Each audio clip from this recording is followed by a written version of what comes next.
Welcome to GoldSeek TV. I'm here in Frankfurt at the Gold Messe conference, getting updated on a lot of exciting stories, just as the gold price is looking like it's going to move to record highs here. So I'm here with David Cole, the president and CEO of EMX Royalty Corp. David, thanks for joining me. My pleasure to be here, Peter. Good to see you. Likewise. Yeah. I have been following your company for a couple decades now. It's grown and transformed over the years. You've gone from more of a maybe prospect generator model into a royalty corporation. If you can tell us more, kind of a bigger view, what EMX is today, and a little bit of the background of how you got there. Happy to. Yeah, it's been a fun 20 years, yes. Right? And you're 100% correct. We started as pure project generators. We quickly realized that we wanted to focus on the royalty component of those deals. We acquire prospective mineral rights. We add value by coalescing geological data, illustrate prospectiveness, sell those assets on for a combination of cash, shares, and royalties. We love royalties. Yes. Yeah, ich liebe royalty. I heard one of my shareholders say that today. Never mind. So, and then, previously we were called Eurasian Minerals. Our ticker symbol was EMX. And I had shareholders said, Dave, you're building a royalty portfolio. We need to put royalty in the name. So we evolved the name to EMX Royalty. However, it's the same business model. We grow those royalties organically by executing that royalty generation business model. And then we augment that portfolio by buying more royalties. And we've reached the hinge point where this is now just cash flow, and it's a cash cow. It is a cash cow. So let's talk about the cash flow. How many royalties do you have producing cash for you, and what does it look like going forward? So we have 160 royalties worldwide. About 40 of those are cash flowing, many of those from pre-production payments. And then we have 5 producing royalties that are giving us some nice income flow. We expect we turn nicely positive cash flow in 22, and I'd like to see the cash flow per share double in 23. Wow, okay, and where are the royalties based?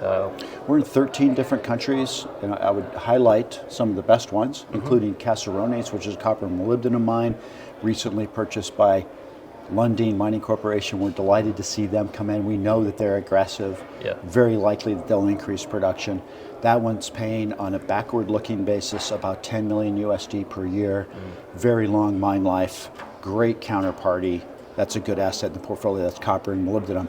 Leeville mine in Nevada, operated by Barrick. Yes. Happy to have them. They're also aggressive. They continue to find gold in our royalty footprint and adjacent to our royalty footprint.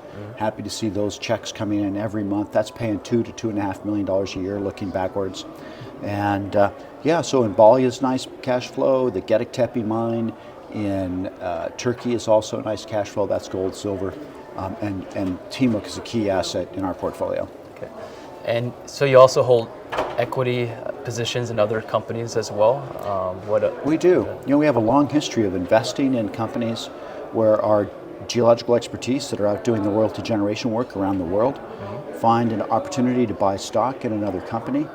And we've executed that strategic investment strategy to the net benefit of $60 million US in profits over the last 20 years, which we've just wrapped right back into the business, right? Buying more royalties, generating more royalties. Our current largest equity investment is in Premium Nickel Resources, ticker symbol PNRL on the TSXV.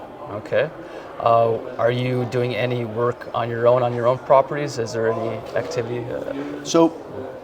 Of course, we're all in it for the discovery, right? And we think the best way to get that discovery optionality is by owning royalties on projects where other people are spending large amounts of money across that portfolio. Total drill dollars going into our portfolio that we don't pay for is about $40 million a year. In addition to hundreds of millions of dollars per year in mine development expenditures to advance these assets into greater and greater production. So very pleased about that. But we do spend some of our own money usually at the early stages. So we'll come into a project in Sweden or Arizona or Idaho and spend some money and advance those projects to a certain point before we sell them off and keep royalties. Okay. And some recent press releases would include the sale of the Jarl project in Australia. Very interesting asset. Travis Schwartzweger is the CEO of Many Peaks Gold. He's doing a great job. We're happy to own shares in his company and happy to have him advancing one of our assets there. We just are in the process of selling 14 projects in Idaho. to Dr. Curtis Johnson. I believe that he's going to be somebody to watch and during his career. Okay. Very intelligent young geologist. Example of us executing the business. Oh, interesting. And then you're continuing to add new properties as well? You're always on the And you know lookout. what, Peter? A lot of generalists and new people to the industry are disbelieving or lack the understanding as to how that's even possible. You know, they feel that mineral rights are so tightly held that you can't just continually go out and find new mineral rights. This is where our expertise really pays off. You know, we have those sharp geologists that are just combing the earth continually, looking for new licenses to acquire in countries or new claims to acquire in Canada or the US. But you have properties, projects, royalties globally. It seems like you have 13 countries. You said 13 countries, so you're well versed in the global mineral sector, which a lot of companies you tend to be one or two. So you have a wide outreach, really opportunities you're looking for everywhere. Yeah, I'm glad that the board of directors have given us the degrees of freedom to be able to work in that many countries, and also to have the degrees of freedom to be able to have the latitude within our business model to do royalty generation, royalty purchasing, and strategic investing. And I really appreciate that freedom that the board has given me to build this company over the last 20 years. Yeah, it's been great for shareholders. Yeah. What is the best days are coming. And the best days are coming. Well, I look forward to that as a shareholder. Yeah. What is the cash position and how does the finance? So we're looking at top line revenues coming into the company in 22 exceeded $20 million. I believe we'll do substantially more than that in 23. That gives us ample money to fund our business and to pay down our debt. Okay. Excellent. So for investors who are interested and want to learn more, how do they find how to connect with the company? EMXroyalty.com. EMX, and you're traded on the TSX? So most of our, US? we do trade on the TSX, and we are a Canadian company. Most of our shares trade on the New York Stock Exchange, the same ticker, EMX. Awesome, Dave.